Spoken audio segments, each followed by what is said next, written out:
తెలంగాణ కాంగ్రెస్లో క్రమశిక్షణ ఉల్లంఘనలపై టీపీసీసీ క్రమశిక్షణ కమిటీ కొరడా జులిపించింది. పార్టీ నేతలు బహిరంగంగా చేస్తున్న వివాదాస్పద అనుచిత వ్యాఖ్యలను తీవ్రంగా పరిగణిస్తూ ఒకరిపై సస్పెన్షన్ వేటు వేయడంతో పాటు మరో ఇద్దరు కీలక నేతలకు నోటీసులు జారీ చేసింది.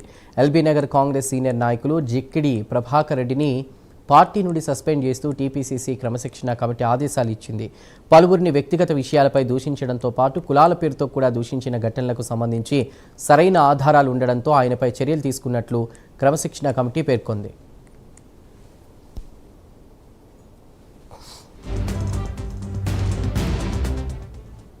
మరోవైపు మాజీ మంత్రి ప్రణాళికా సంఘం ఉపాధ్యక్షులు చిన్నారెడ్డికి సైతం టీపీసీసీ క్రమశిక్షణ కమిటీ నోటీసులు ఇచ్చింది. ఇటీవల వనపర్తి నియోజకవర్గంలో జరిగిన ఓ సభలో చిన్నారెడ్డి చేసిన పార్టీ వ్యతిరేక వ్యాఖ్యలతో పాటు స్థానిక ఎమ్మెల్యేపై చేసినటువంటి అనుచిత ప్రసంగాలను కమిటీ తీవ్రంగా పరిగణించింది. ఈ వ్యాఖ్యలపై 3 రోజుల్లోగా వివరణ ఇవ్వాలని చిన్నారెడ్డిని ఆదేశించింది.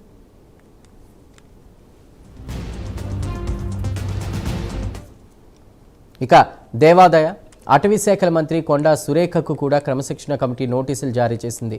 మంత్రి కొండా సురేఖ కుమార్తె సుష్మిత ఈ రోజు పరకాలలో ముఖ్యమంత్రి రేవంత్ రెడ్డితో పాటు సీనియర్ శాసనసభ్యులు రేవూరి ప్రకాష్ రెడ్డిపై చేసిన అనుచిత వ్యాఖ్యలను టీపీసీసీ క్రమశిక్షణ కమిటీ పరిగణలోకి తీసుకుంది.